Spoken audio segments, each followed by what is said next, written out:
지난주에는 믿음에 대해서 말씀을 드렸고, 오늘은 성품 훈련, 하나님은 우리를 어떻게 우리의 성품을 훈련시키는가, 이런 내용으로 말씀을 소개하고자 합니다. 하나님이 우리에게 주신 최대의 약속은 오늘 베드로가 말한 것처럼 우리가 신의 성품에 참여하는 자가 되었다는 겁니다. 우리와 같은 죄인이, 죄 덩어리와 같은 인간, 하루에도 수없이 죄를 많이 짓는 우리가, 죄인이, 우리 같은 인간이 하나님의 성품, 신의 성품에 참여하는 자가 됐다는 건 최대의 약속이요, 참으로 보배로운 약속입니다. 신의 성품에 참여하는 자가 됐다는 것은 자녀가 아버지의 외모를 담고 아버지의 기질을 담는 것처럼 우리 예수 믿는 성도들은 우리 예수님을 닮아가는 사람이 돼야 한다는 것을 말해주는 겁니다. 우리 그리스도인의 목표는 큰 부자가 되는 것이나 어떤 세상적인 어떤 권력과 명예를 많이 얻는 것이 우리 인생의 목표가 아니라 예수를 통하여 구원을 받을 뿐 아니라 구원받은 후에 우리의 성품이 그리스도를 닮아가는 것이 우리의 목표입니다. 그래서 로마서 8장 29절 보면 하나님은 미리 아신 자들로 또한 그 아들의 형상을 본받게 하기 위하여 미리 정하셨으니, 하나님이 우리를 택하여 부르시고 예정하신 것은 그 아들 예수님의 형상을 본받게 하기 위해서 우리를 예정했다고 말하고 있습니다. 마르틴 루터가 말한 것처럼 우리는 주님의 형상의 카피본이다. 즉 Little Christ, 작은 예수가 돼야 된다.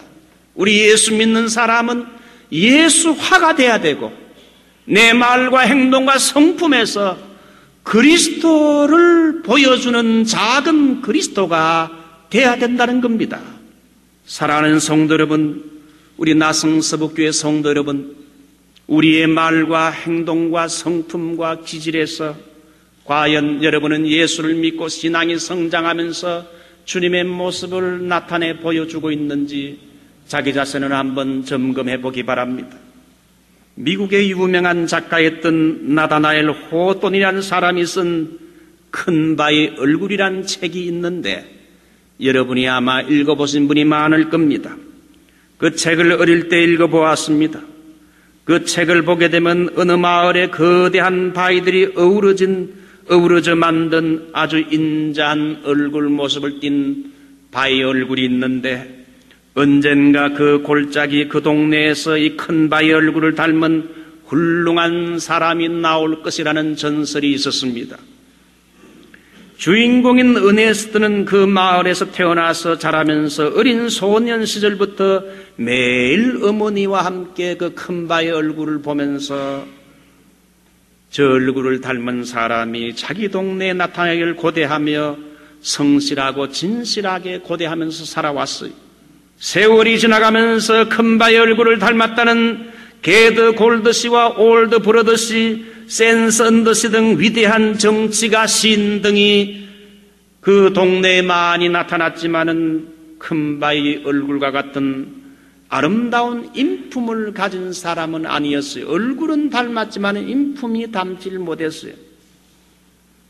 어네스트도 어릴 때부터 자라 이제 중년의 나이가 되고 이 사람은 강연가가 됐는데, 하루는 숲속에서 자기의 동네에서 사람들을 모아놓고 강연을 하고 있을 때에 한 시인이 어네스트의 얼굴 모습을 보고는 큰 바위 얼굴이 어네스트를 닮았다고, 저 어네스트가 큰 바위 얼굴을 닮았다고 외치게 됩니다.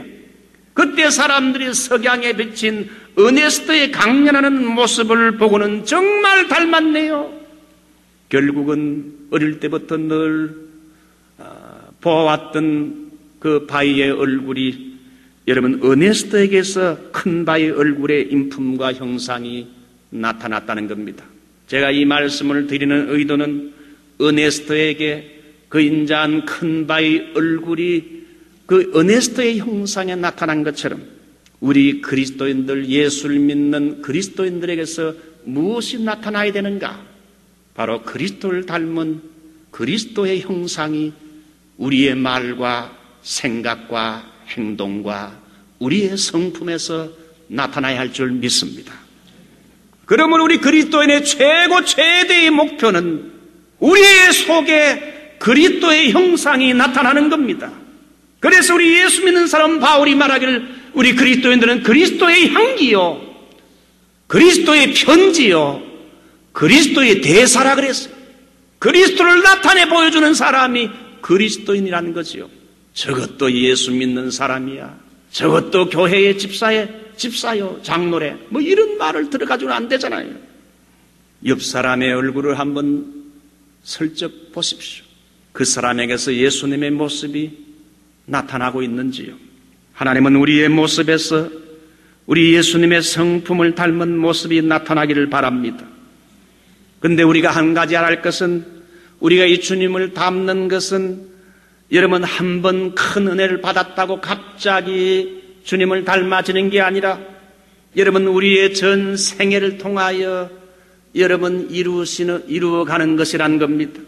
예수님의 성품을 담는 건 우리 자신의 의지와 힘과 노력으로 또 해야 되지만 우리의 노력만 가지고는 안 돼요. 로마서 7장 18절처럼 인간은 근본적으로 부패하기 때문입니다.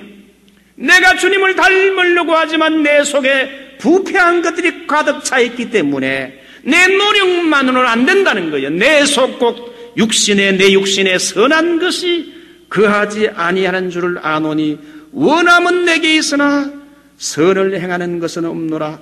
그러므로 우리 안에 예수를 믿을 때 들어와 계신 보혜사 성령님의 도우심과 능력으로 주님 닮는 일이 가능하다. 성령님은 예수의 영이기 때문에 예수를 닮게 하고 예수님께서 이 땅에 사신 삶을 우리의 삶에 재현할 수 있도록 성령님이 우리를 도와주신다 이거지요.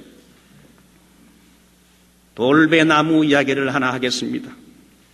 어느 집에 돌배나무가 있었는데 그 나무에는 열리는 돌배는 작고 딱딱하고, 돌배가 좀 딱딱하잖아요. 수분이 좀 적고 당도 좀 적어서 그렇게 먹어도 달질 않았어요. 근데 그 돌배나무 옆집에는 참배나무를 가지고 있는 사람이 있었는데 그 옆집 참배는 열매도 크고 수분도 많고 옆집 배를 얻어 먹어보게 되면 당도도 높고 맛이 좋아서 야, 진짜 이게 참배구나. 그래서 돌배나무 집 주인은 자기 집의 배나무에서도 옆집처럼 참배가 열리기를 원했어요. 그래서 돌배나무 주인은 두 가지 새로운 일을 했는데 제일 먼저는 비싼 거름을 마켓 가서 사와가지고는 거름을 열심히 돌배나무에다가 주었습니다. 두 번째는 가지치기도 해주면서 벌레도 잡아주고 온갖 주의를 다 기울여서 돌배나무에 참배 열매가 열리기를 희망했었어요. 그래서 옆집에 열리는 것 같이 참배 열매를 기대했는데 예상대로 작년보다 훨씬 더 크고 많은 열매가 달렸는데 그걸 자세히 보니 역시 배는 좀 컸지만은 돌배였어요. 옆집의 주인이 나중에 그걸 보고는 말했습니다. 당신의 행동은 어리석습니다. 이제 그런 노력은 그만하시지요. 그리고 다른 길을 선택하십시오. 즉 우리 참배나무에 접붙임을 하시기 바랍니다. 참배나무에 접붙임을 하세요. 그러면 당신의 나무에도 참배가 열릴 겁니다. 여러분, 바울이 바로 그런 사람이었어요. 그런 율법의 의로 흠이 없기 위해 가지고 율법을 열심히 공부하고 열심히 자기 노력과 결심과 방법과 힘을 다하여 자기 자신의 삶 속에 열심히 율법대로 살기를 원해서 하나님의 성품이 자기에게 나타나기를 원했지만은 그러나 그건 허사였어요. 육신으로는 선을 행할 능력이 없다는 걸 바울이 깨닫게 됐어요. 근데 그가 다메섹으로 예수 믿는 성도를 핍박하기 위해 잡아가두기 위해서 가는 도중에 밤의 색에서 부활의 주님을 만나게 되고 그 음성을 듣게 되면서 예수를 믿고 주님께 접붙임을 받게 됐습니다. 이제 예수 안에 접붙임을 받게 됐어요. 아나니아의 안수를 통해 성령의 충만함까지 받게 되자 그 이후로 생명의 성령의 법 안에서 살아가게 됐습니다. 그래서 그 후로 주님 만나고 성령 충만을 받은 이후로 그의 성품은 점점 주님을 닮아가기 시작했습니다. 사랑과 희락과 화평과 오래 참음과 자비와 양성과 충성과 온유와 절제. 여러분, 성령의 9가지 열매는 뭘 말합니까? 그리스도의 성품을 말합니다. 여러분, 펜테코스탈 계통에서는 성령의 은사를 많이 강조합니다. 예수님처럼 능력 있는 그리스도인이 되어야 된다 그래서 은사를 많이 강조합니다. 우리 장로교회는 성숙을 강조하면서 성령의 열매를 많이 강조합니다. 성령의 열매는 바로 예수님의 성품을 담는 것이거든요. 진정한 그리스도를 담는 것은 여러분, 성령의 9가지 은사도 우리에게 있으면 좋겠고요. 성령의 9가지 열매, 성품, 능력과 성품, 이 2가지가 다 갖춰줘야 돼요. 그래서 우리 그리스도인들은 은사도 사모하면서 또 그리스도를 닮도록 이렇게 성품도 닮아가야 돼요. 그래서 결국은 사도 바울은 주님을 닮는 이런 참 사도가 되어서 소아시아와 유럽을 돌아다니면서 복음을 전했습니다.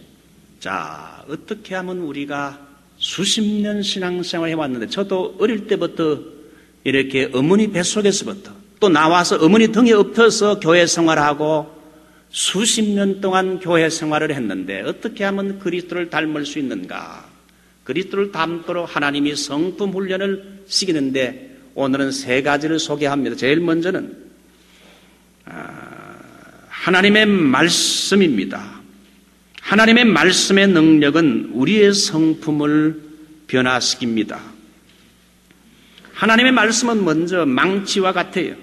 예레미야 23장 29절, 나 여호와가 말하노라 내 말이 불같지 아니하냐, 반석을 쳐서 부서뜨리는 방망이 같지 아니하냐.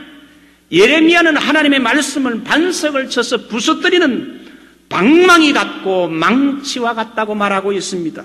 미켈란젤로가 어느 날 볼품없는 대리석을 작업장으로 가지고 와서 망치로 깨뜨리고 끌로 작은 부분을 깨뜨리며 작업을 했는데 한 일주일쯤 지났을 때 그의 작업장에서 완성된 것은 볼품없는 대리석이 아름다운 다윗상으로 벌써 이미 변해 있었습니다.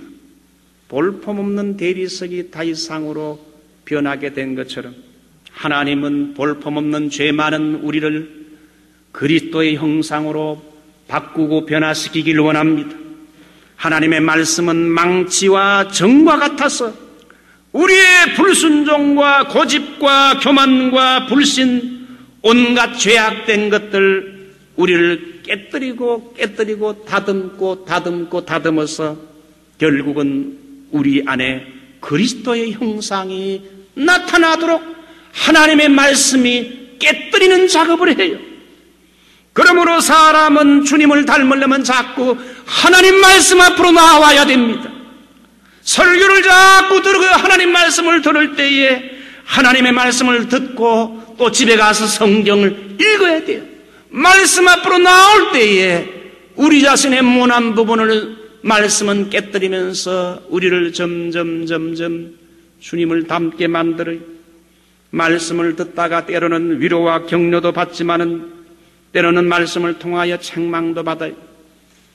하나님의 말씀은 교훈과 책망과 바르게 함과 의로 교육하기에 유익하니 여러분이 교회에 와서 하나님 말씀을 들을 때에 큰 위로와 소망과 여러분 격려가 되기 바랍니다. 이민생활 여러분 여러 가지로 좌절하고 낙담하기 쉬운 미국 생활이지만은 자꾸 교회 와서 하나님 말씀 들을 때 위로가 되고 힘이 생겨요. 때로는 하나님 말씀을 들을 때에 하나님의 말씀이 나를 책망할 때도 있어요. 그 책망도 달게 받을 때 나의 자아가 깨어지게 됩니다. 하나님 말씀을 받을 때 때로는 여러분 회개하는 경험도 하세요.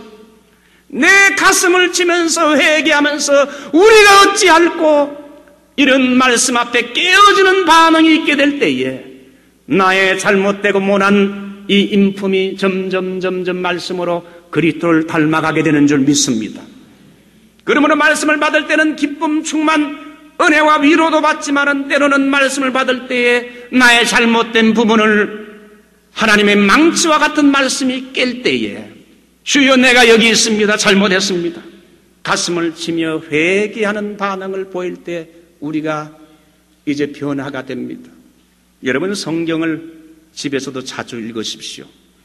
성경을 자주 읽게 되면 육적이고 부끄러고 추한 인간적인 모습을 말씀이 잘라내고 그리스도의 형상으로 점점 변화시켜 나갑니다. 두 번째 하나님 말씀은 날카로운 수술칼과 같아요. 히브리 4장 12절 하나님 말씀을 이렇게 묘사합니다. 하나님 말씀은 살았고 운동력에서 좌우에 날선 어떤 금보다 예리하여 혼과 영과 관절과 골수를 찔러 쪼개기까지 하나니 수술칼은 잘못된 걸 다 잘라냅니다. 저하고 운동을 같이 하는 송아무개라는 목사님이 계신데 그분이 이런 요즘 위내시경, 장내시경 같은 거 하잖아요.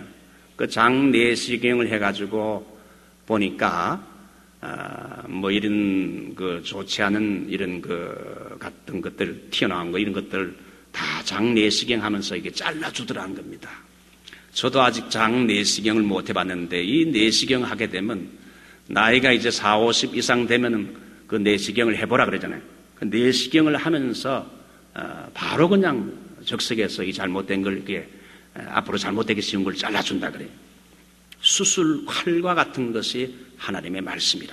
날카로운 수술용 칼이 몸 내부의 잘못된 부분을 잘라서 수술해서 바로 고치는 것과 같아.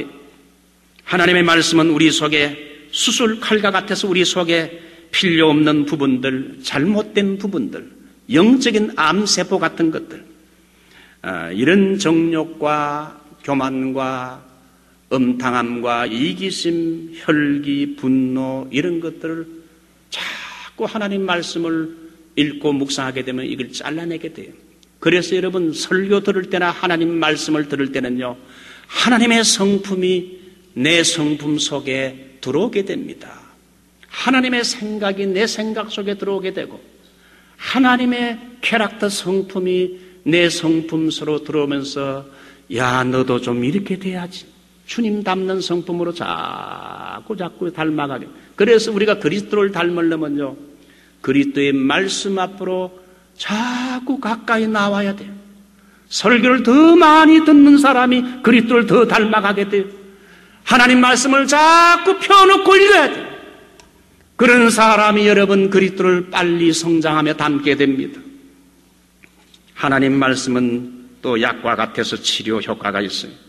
데릭 프린스란 사람은 사하라 사막 전투 중에 열병에 걸렸을 때 전혀 약이 없는 가운데서 하나님 말씀, 포켓에 있는 하나님 말씀을 읽으면서 주님, 지금 이 사막에는 약이 없는데 신령한 약과 같은 하나님 말씀을 먹사오니 낫게 해달라고 했을 때 기적같이 하나님 말씀을 먹었는데 낫게 됐어요. 그래서 구약 신약이라 약이라 그러잖아요. 그래서 그 사람은 성경을 그 메디슨 볼을 그 약병이라는 이름을 붙여가지고 말씀의 능력이 참 위대하다. 때로는 여러분이 하나님의 말씀이 말이죠, 우리의 영혼을 치료할 뿐 아니라 때로는 이 말씀을 가까이 하면 육신도 치료해. 한 번은 제가 팔로스포디스에 있을 때에 어느 대신방을 맞이해가지고 어느 자매님 집에 갔는데, 자매님의 집에 가서 신방 예배를 드리고 그 자매님을 위해서 간절히 한번 성령 충만을 위해서 안수 기도를 했어요. 그리고는 돌아갔는데 성령께서 그 자매님에게 한 2, 3일 동안 성령이 역사했어요. 그렇게 해가지고는 하나님께서 주신 성령의 은혜가 뭔가 하면 자꾸 성경 말씀이 그렇게 갈급해지는 거예요.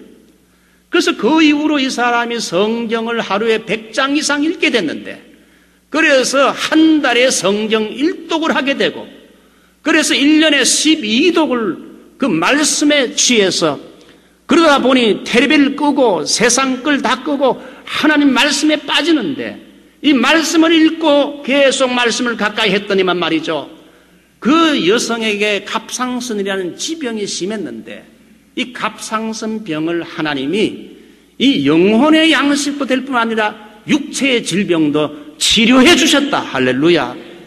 하나님의 말씀은요, 참 영육간에 치료하는 효과가 있다 이거예요. 이 하나님 말씀은 남에게 적용하지 말고 자기 자신에게 적용하시. 오늘 저 목사님 말씀은 김 집사에게 딱 맞는 말인데, 김 집사가 들어야 되는데 그래 하지 말고 하나님의 말씀은 자기 자신에게 적용을 해요. 내 삶 속에 적용해서 하나님 말씀이 인카네이트, 내 삶 속에서 성육신화가 되게 해야 돼요. 말씀이 내 삶 속에서, 내 성품에서 그것이 나타나도록 해야 된다 이거예요. 많은 사람이 신문을 읽거나 텔레비를 보거나 하면서도 성경 읽은 시간이 없다고 핑계합니다. 성경 읽을 시간이 없다고 핑계하는 사람에게는 영적인 성장이나 그리스도의 성품이 나타나는 것을 기대할 수 없자 이거죠. 말씀을 읽으면서, 여러분 성경 말씀을 읽으면서 이렇게 질문하십시오. 성령님, 오늘 이 기록된 말씀을 통해 오늘 저에게 무엇을 말씀하기를 원하십니까? 우리 한번 따라할까요? 성령님, 기록된 말씀을 통해 오늘 저에게 무엇을 말씀하기를 원하십니까? 설교를 들을 때도 여러분, 우리 주님, 오늘 저 설교자의 말씀을 통해 하나님이 제 영혼에 무엇을 말씀하기를 원하고 계십니까? 내게 주시는 말씀을 듣게 해 주시옵소서. 하나님은 우리의 성품이 주님을 닮기 원하는데, 성품을 닮게 하기 위해서 망치로, 때로는 수술용 칼로, 또 약으로 하나님의 말씀을 사용해요.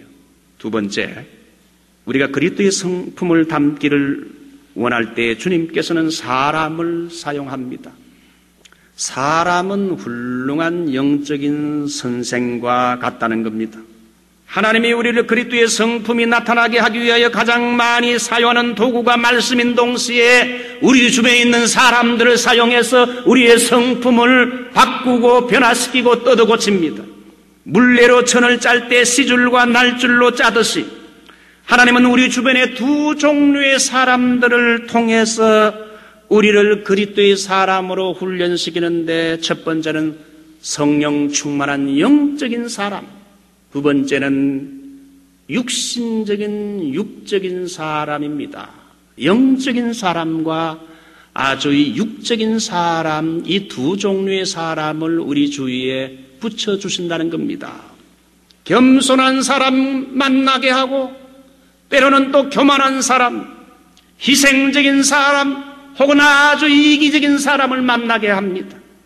나를 위하고 격려해주고 용기를 주는 사람을 통하여 위로받기도 하지만은, 나를 적대하고 험담하고 비난하고 나를 영적으로 못살게 구는 그런 사람, 이런 두 종류의 사람들, 다양한 사람들을 우리 옆에 배치해 두신다는 겁니다. 하나님은 다양한 사람들을 통해 그분의 지혜와 주권적인 섭리를 따라서 우리 주변에 머물게 해서 사람을 통해 배우게도 하시고, 때로는 사람을 통해 상처도 받지만은 그걸 통해서 하나님은 우리의 성품을 이렇게 서서히 주님 닮도록 만든다는 거예요. 하나님은 우리를 훈련시키는 선생으로 사람을 사용합니다. 야, 내가 운이 없구나, 복이 없어서 저런 인간을, 내가 나를 괴롭히는 저런 인간을 만났구나. 우리 그리스도인들은 그렇게 말하지 말아야 됩니다. 모든 것은 여러분 우연히 일어나는 것이 없습니다. 하나님의 주권 아래 있는 거지요. 하나님은 요셉의 성품을 그리스도의 성품으로 바꾸시기 위해서 형들에게 미움과 시기 질투받게 하고 웅덩이에 빠뜨리게 하고, 애굽이라는 이런 곳에 끌려가서 노예 생활하게 하고, 여러분 오해를 뒤집어 쓰고 보디발에 처갔던 사람을 만나게 하고 매맞고, 여러분 토굴에 갇히게 하고 인간 이하의 수모를 사람을 통해 저 형 같은 사람들 만나지 말았으면 좋았을 것을, 저 보디발의 부인 만나지 말았으면 좋았을 걸, 내가 언제 한번 손 좀 보리라, 이렇게 하지 않았습니다. 요셉이 국무총리가 됐을 때에 세상 말로 손을 좀 보겠다는 사람이 있다면 이 보디발의 부인이 아니겠습니까? 요셉은 그렇게 하나님은 섭리 가운데 이런 사람들을 만나게 했고, 이런 사람들을 통해서 하나님이 나를 이렇게 훈련시켜서 그리스도의 성품을 닮게 만들었다. 중요한 것은 우리의 반응입니다. 재수가 없어가지고 저런 사람 만나는 거예요. 우리 집 사람이 대학에서 사회학을 전공했는데 가끔 저에게 루킹 글라스란 말을 합니다. 사람을 통해서 배운다. 훌륭한 사람을 통해서도 배우고 좋은 걸 배우고, 또 그렇지 못한 사람을 통해서 나는 저러면 안 되겠구나 배우게 된다는 겁니다. 여러분, 책을 통해서도 배우지만은 사람과의 인간관계를 통해서 하나님은 우리를 배우게 합니다. 중요한 건 우리의 반응이. 그런 사람들을 통해서 우리는 더 낮아지는 겸손을 배워야 됩니다. 또 그런 사람들을 통해서 내가 너무 교만했구나, 내가 너무 자만했구나, 자기의 교만을 깨뜨리는 법을 배워야 돼요. 내 자신이 귀한 것처럼 남도 귀하고 남을 나보다 낫게 여기는 것이 필요하구나, 이런 걸 배우게 해요. 여러분, 목회를 하다 보게 되면 별의별 사람들을 다 만나게 됩니다. 목회하는 목사의 사역이 힘들다는 것은 여러분 설교가 힘들다는 것보다도 별의별 종류의 사람들을 다 상대해서 만나며 그 사람들을 다루어야 하기 때문에 힘든 겁니다. 평신도들은 교회 생활하다가 싫으면 그냥 피하고 떠나가면 되지만은 목사는 피할 수도 없습니다. 좀 부담스러운 사람도 그리스도의 사랑으로 다가가야 돼요. 그래서 목회는 철저하게 자기 자신과의 싸움이라 할 수 있어요. 힘든 사람, 때로는 어려운 사람을 통해서 더 목사가 낮아지고 겸손하고 섬기는 법을 배우게 돼요. 정약용이 쓴 목민심서를 보게 되면 이런 말이 있어요. 밉게 보게 되면 잡초가 아닌 풀이 없고, 곱게 보면 꽃이 아닌 사람이 없으되 그대를 꽃으로 볼 일이로다. 털려고 하면 먼지 없는 사람이 없고, 덮으려고 하게 되면 못 덮을 사람이 없다. 누구의 눈에 들기는 힘들어도 그 눈밖에 나기는 한순간이라 그랬어요. 그래서 여러분, 사람을 다 여러분 좋은 것으로, 꽃으로 봐야 할 줄 믿습니다. 우리 참 하나님의 섭리 가운데 우리 나성서북교회라는 공동체, 우리가 이렇게 만나게 된 것도요, 하나님의 뜻이라. 우리 있는 성도들 여러분 수백 명 수천 명이 되든지 우리 공동체 안에서 말이죠, 서로 사랑하고 서로 아껴주고 정말 서로의 모습에서 그리스도를 볼 수 있는, 참 나를 하나님께서 참 특별한 방법으로 나를 이렇게 구원시킨 것처럼 하나님은 저 사람의 생애 속에서도 나에게 역사하신 하나님이 똑같이 저 사람에게도 역사하여 저 사람을 구원시켰구나. 인간관계에서 가끔씩 어려움을 겪습니까? 우리는 어려울 때, 인간관계가 어려울 때 이런 질문을 해야 돼요. 주님, 저 사람을 통해 하나님은 저에게 뭘 가르치길 원하십니까? 한번 따라할까요? 하나님, 저 사람을 통해 무엇을 가르치기를 원하십니까? 그럼 목회하다 보면 목사님, 난 저 집사 보기 싫어서 도저히 같이 우리 교회에서 신앙생활 할 수 없습니다. 시간은 피해가지고 일부 예배로 갈까요? 또 나중에 일부 예배 되면 아무래도 저 사람하고는 그래서 내가 당신 피하기 힘들면, 세상 말로 피하기 힘들면 어떻게 하라 그럽니까? 절겨라. 사람을 피하려고 하지 말아야 돼. 저 사람 꼴 보기 싫어서 안 되겠다, 그런 말 하면 안 돼. 그리스도인들이. 하나님은 그 사람을 통해서 당신의 모나고 교만한 걸 깨뜨리기 원한다는 거예요. 그걸 통해 하나님이 연단해서 그리스도의 모습으로 바꾸신다 이게. 그래서 조이 도우스는요, 100만 불짜리 질문이 뭐냐?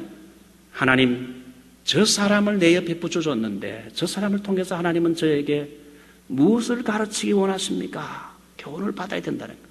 다 하나님은 사람을 통해 말씀하셔. 자, 이제 마지막으로 환경은 우리의 훌륭한 교실입니다. 그리스도의 성품으로 만드는데 우리를 환경을 하나님이 사용하셔요. 우리 주변의 사람들이 하나님이 우리에게 보낸 훌륭한 선생인 것처럼 우리의 처한 환경도 하나님이 우리를 훈련시키는 훌륭한 교실이라 할 수 있어요. 하나님은 어떤 사람을 크게 쓰시기 전에 반드시 환경을 통해 고난을 겪게 하고 연단을 받게 했습니다. 사도 바울은 2차 선교 여행 시에 1차 선교 여행 때 신방했던 소아시아 지역에 재신방해서 교회를 굳게 하기를 원했었어요. 처음에 그렇게 하다가 하나님이 갑자기 소아시아로 가는 길을 막게 했어요. 그러면서 갑자기 환상 중에 기도하는데 마게도냐 사람 한 사람이 나타나서 손을 흔들면서 바울 선생님 이리로 와서 우리를 도와주십시오. 하나님이 우리를 저 마게도냐와 아가야 저 유럽으로 가라는 모양이다 생각해서 유럽으로 갔어요. 하나님은 환경을 통해서 길을 인도하시고 또 환경을 통해서 하나님이 우리를 훈련시키신다. 하나님은 모세를 사용하기 전에 애굽의 왕궁에서 40년을 훈련시켰고 지식, 군사학, 전술학, 웅변들을 배우게 했어요. 하나님은 모세를 그 다음에 고독한 시내 광야로 보내서 역시 40년간 고독 훈련을 시키면서 그 속에서 자기의 속에 있는 혈기와 분노를 다 양같이 되게끔 제하고 이제 하나님을 만나는 영성을 외로운 광야에서 경험하게 합니다. 그렇게 하나님이 80년을 준비시키자 출애굽 대장정의 역사의 주역이 때가 되자 되게 했어요.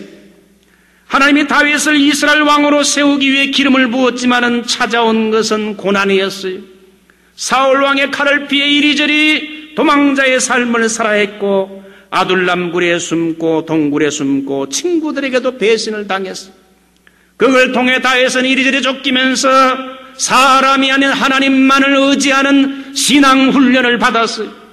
고난 속에서 절망 속에서도 하나님께 기도하고 찾는 기도 훈련을 시키셨고 절망 중에서도 하나님을 바라보며 인내하고 참는 인내 훈련을 통해 장차 통일 왕국의 왕으로 갖춰야 할 신앙과 인격 훈련을 하나님은 환경을 통해서 다 훈련을 시켰다.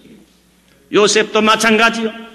꿈이 있었지만은 웅덩이에 빠지고 노예로 팔려가고 10년간 보디발의 집에서 노예 생활하고 모함을 당하고 억울하게 옥에도 갇히고 인생 밑바닥까지 계속 내려가는 체험을 하게 됐어요. 하나님은 나를 왜 이렇게 고난 속으로 계속 몰아넣는가? 애굽의 고생 종합대학에서 노예학과를 BA로 졸업하고 감옥 대학원을 MA로 졸업을 했어요. 내가 만나는 사람, 내가 처한 환경, 내가 겪는 모든 사건들을 이건 다 하나님의 교실이요, 교과 과목이요, 교사입니다. 하나님은 요셉의 처한 모든 환경을 악을 나중에 선으로 다 바꾸어 주었습니다. 100만 불짜리 질문을 한번 다시 기억해 보십시오. 주님, 이 사건과 이 환경을 통하여 하나님은 저에게 뭘 가르치기를 원합니까? 하나님은 이러한 환경을 통해서 저에게 뭘 가르치기를 원합니까? 말씀해 주십시오. 나를 단련하여 정금 같은 인물이 되도록 만드는데 어느 집사님이 어제 카톡으로 저에게 보낸 글인데 한 총각이 하나님께 기도했습니다. 하나님, 저 예쁜 여자와 결혼하게 해주시면 절대 바람 피지 않겠습니다. 제가 만약에 바람 피는 날은 그때 죽이셔도 됩니다. 그래서 이 사람이 기도의 응답인 저 예쁜 여자와 결혼하여 만나 결혼하게 됐습니다. 잘 살았습니다. 그러다가 그만 실수해서 바람을 피웠어요. 바람 피우면 죽어야 되는데 그래도 죽지 않자 또 바람을 피웠어.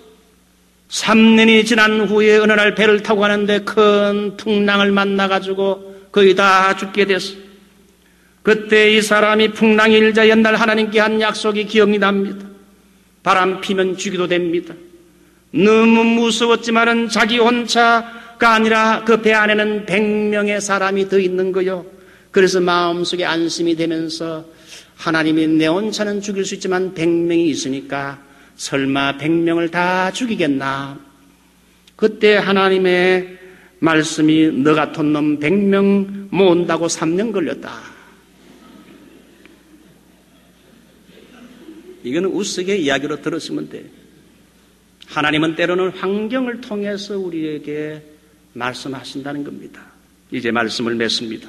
세일즈맨으로 크게 성공한 오그 만디노란 사람은 지상 최대의 세일즈맨에서 이런 자기가 매일마다 벽에 글을 써붙여 놨는데 아침에 눈을 뜨게 되면 큰 소리로 한 번씩 읽었다 그래요. 슬퍼지면 소리내서 웃자. 기분 나쁘면 꽃배기로 일하자. 두렵게 되면 문제 속으로 뛰어들자. 열등감을 느끼면 새 옷을 갈아입자.